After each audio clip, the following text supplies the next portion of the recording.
Api Tauhid, Cahaya Keagungan Cinta Sang Mujadid, karya Habibur Rahman El-Shirazi. 7. Cinta Berakar Kesucian, bagian kedua. Matahari condong ke ufuk barat. Para petani tampak satu persatu meninggalkan ladangnya dan pulang ke rumahnya.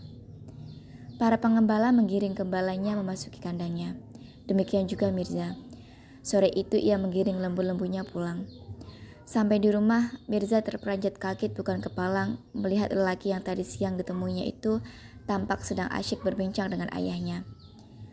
Usai memasukkan lembu-lembunya ke kandang dan mencuci tangannya, Mirza menemui lelaki itu. "Bagaimana Tuan bisa sampai di sini?" tanya Mirza sambil bersalaman dengan orang tua itu. Lelaki itu tersenyum lalu menoleh ke ayah Mirza. "Saya sengaja datang ke sini karena ingin jumpa ayahmu. Sudah lama kami tak bertemu. Kamu menjadi penyebab yang mempertemukan kami kembali. Ya, kami bertemu kembali karena kamu. Karena saya, wajahmu sangat mirip wajah ayahmu. Saat kamu datang ke rumah, saya langsung teringat ayahmu ini. Ayahmu ini sahabat lama saya.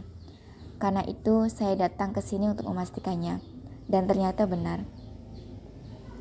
Ayah Mirza menyahut, "Ya, beliau ini sahabat ayah. Namanya Thohir. Lengkapnya Mola Thohir. Kau boleh memanggilnya Paman Thohir. Beliau telah menceritakan panjang lebar bagaimana kamu datang menemuinya untuk minta maaf dan mohon penghalalan. Ayah bangga kamu jujur dan amanah. Saya juga bangga karena ayahmu ini punya anak lelaki yang gagah dan solih. Saat ini tidak mudah mencari pemuda yang jujur dan amanah." Tukas lelaki itu memuji. Mendengar pujian itu, Mirza menunduk. Dalam hati ia langsung berdoa. "Allahumma ij'alni khairan mimma yaquluna wa firli ma la ya'lamun wa la tu'akhidni bima yaqulun." Hari berganti hari. Suatu hari ketika Mirza sedang mengembalakan lembu-lembunya di padang rumput, tanpa sepengetahuan Mirza, ayah dan ibunya pergi berkunjung ke rumah Mola Thohir. Mereka berdua disambut dengan hangat dan penuh kekeluargaan. Istri Mola Thohir menghidangkan makanan terbaik yang mereka punya dan buah-buahan. Seorang gadis yang anggun turut serta menghidangkan makanan. Seketika Ali bertanya kepada sahabatnya Mola Thohir, "Ai, siapakah gadis ini sahabatku?" "Ini putriku satu-satunya, namanya Nuriye. Dari 7 orang anak kami, dialah satu-satunya yang perempuan," jawab Mola Thohir dengan wajah cerah. Apakah sudah ada yang melamarnya?" saut spontan Aminah seperti tanpa sadar. Ibu Mirza itu tampak tertarik dengan anak gadis itu, tapi Aminah segera menyadari kespontanannya. Maaf kalau lancang." Mola Thohir tersenyum. "Tidak apa, kebetulan belum ada seorang pun yang melamarnya. Sebab sejak dia akil balik tidak ada pemuda di luar sana yang pernah melihat wajah Nuriye. Sebab jika dia keluar rumah, dia rapat menutup auratnya termasuk muka." Mola Thohir tersenyum. "Tidak apa, kebetulan belum ada seorang pun yang melamarnya. Sebab sejak dia akil balik, tidak ada pemuda di luar sana yang pernah melihat wajah Nuriye. Sebab jika dia keluar rumah, dia rapat menutup auratnya termasuk muka." "Subhanallah, Anda memiliki putri yang solihah," saut Aminah memuji anak gadis itu. Nuriye yang mendengar pujian itu dalam hati berdoa lirih. "Allahumma ij'alni khairan mimma yaquluna wa fili ma la ya'lamun wa la tu'akhidni bima yaqulun." Ngomong-ngomong, Nuriye sekolah di mana? Bagaimana pendidikannya?" tanya Ali kepada Mola Thohir. Ali tampak tertarik dengan anak gadis itu. Belum sempat Mola Thohir menjawab, Suaidah istri Mola Thohir berkata, "Dengan pertolongan Allah, alhamdulillah kami sendiri yang mendidik putri kami. Alhamdulillah dia sudah hafal Al-Quran. Kami juga berusaha mengajarkan kepadanya hadis Nabi, fikih, dan bagaimana menjaga adab dengan Allah," sambung Mola Thohir. Ali dan Aminah mengangguk-angguk.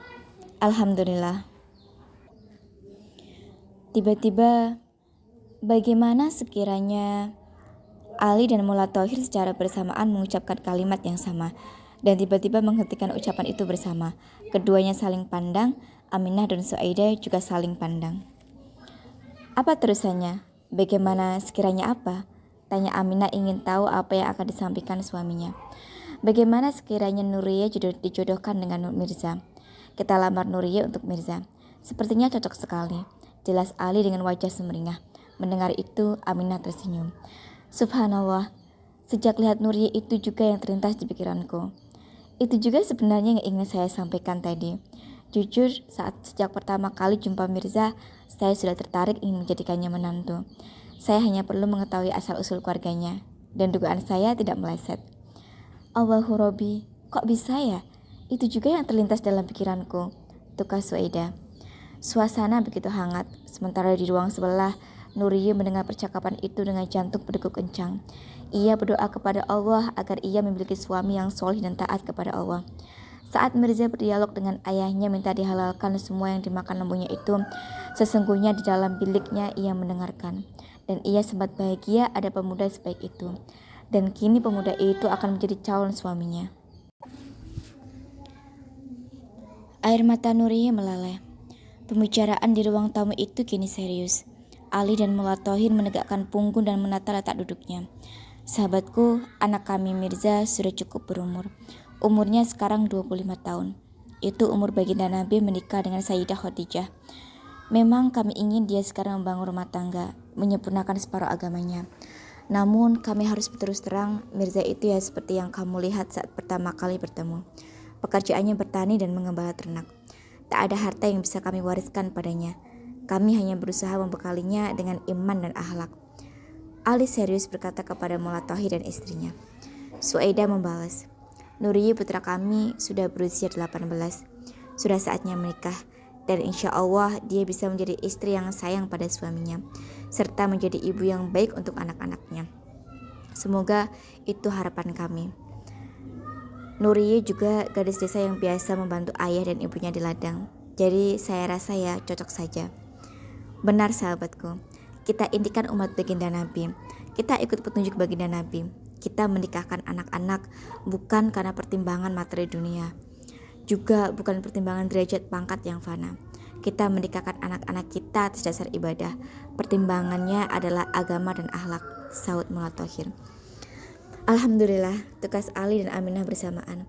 Untuk bekal hidup, Mirza dan Nuriye serta anak-anaknya saya punya sepetak ladang yang bisa digarap nanti oleh Mirza. Semoga itu bisa menjadi bekal ibadah mereka dan anak-anaknya nanti. Lanjut Mullah Thohir. Beberapa lembu yang digembalakan Mirza semoga nanti bisa jadi tambahan bekal ibadah. Tugas Ali. Semua merasa lega. Pertemuan itu membuahkan kesepakatan baik dua keluarga itu. Di kamarnya, Nuriye langsung salat hajat agar Allah memberikan jodoh yang terbaik untuknya. Jodoh yang bisa menjadi imam baginya dalam melahirkan generasi yang mengagungkan kalimat Allah. Tatkala Mirza mengetahui kesepakatan itu, Mirza mengamini. Ia sangat percaya bahwa apa yang dipilihkan kedua orang tuanya adalah yang terbaik baginya. Sebab ia tahu kedua orang tuanya tidak akan sembarangan memilihkan jodoh untuknya. Kebaikan harus disegerakan.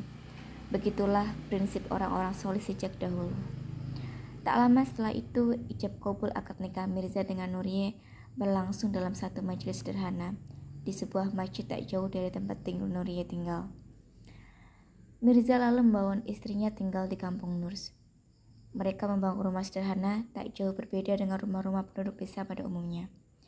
Dan mereka berdua membangun kehidupan rumah tangganya dengan asa cinta berbalut takwa kepada Allah.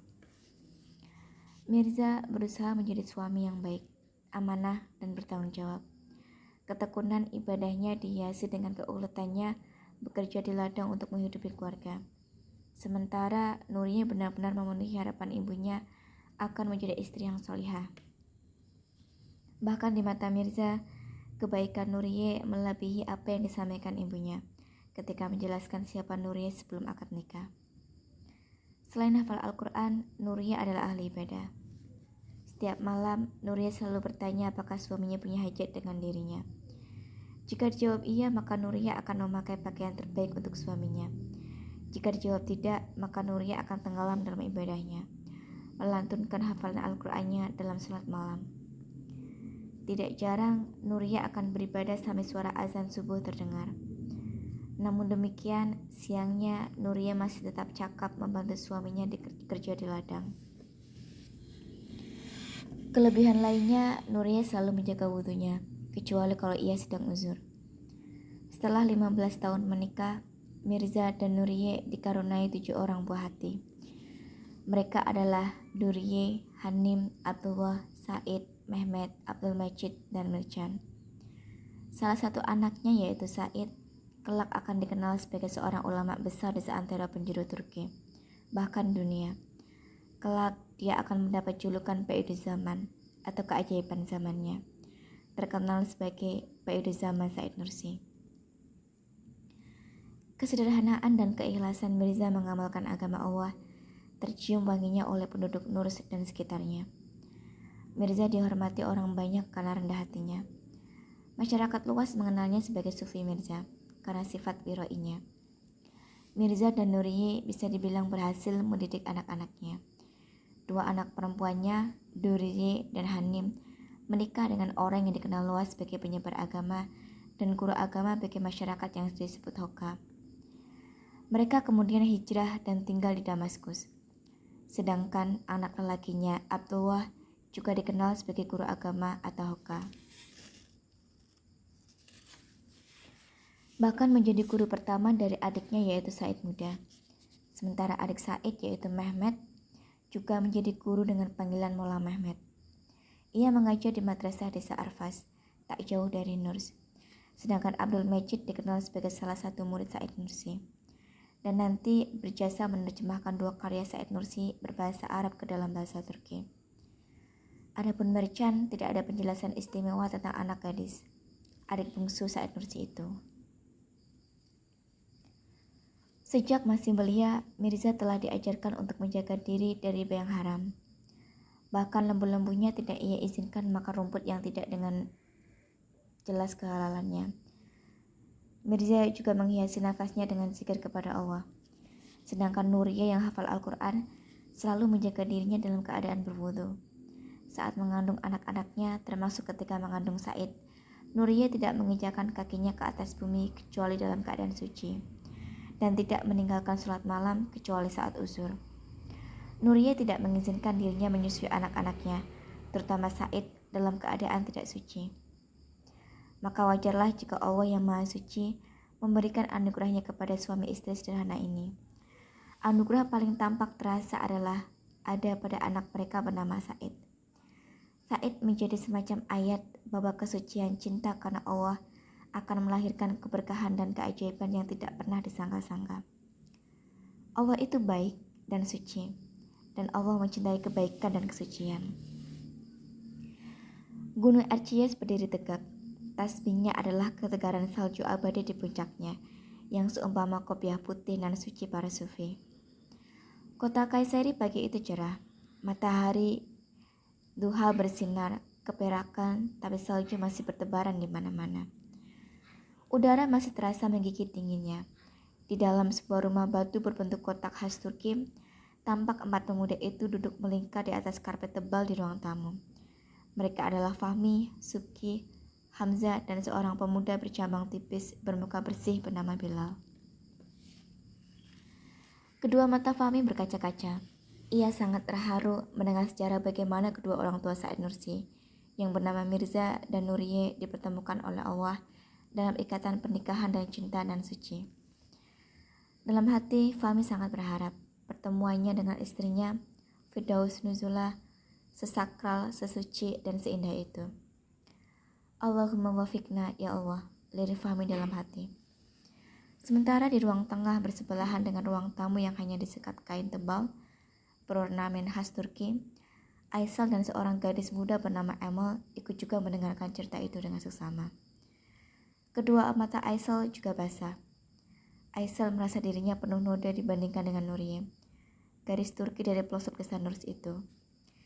Diam-diam, Aisal merasa sangat tertarik untuk mendengarkan lebih jauh cerita yang disampaikan oleh Bilal itu. Siang nanti kita jalan-jalan melihat kota Kayseri. Kita juga akan mampir melihat Erciyes University.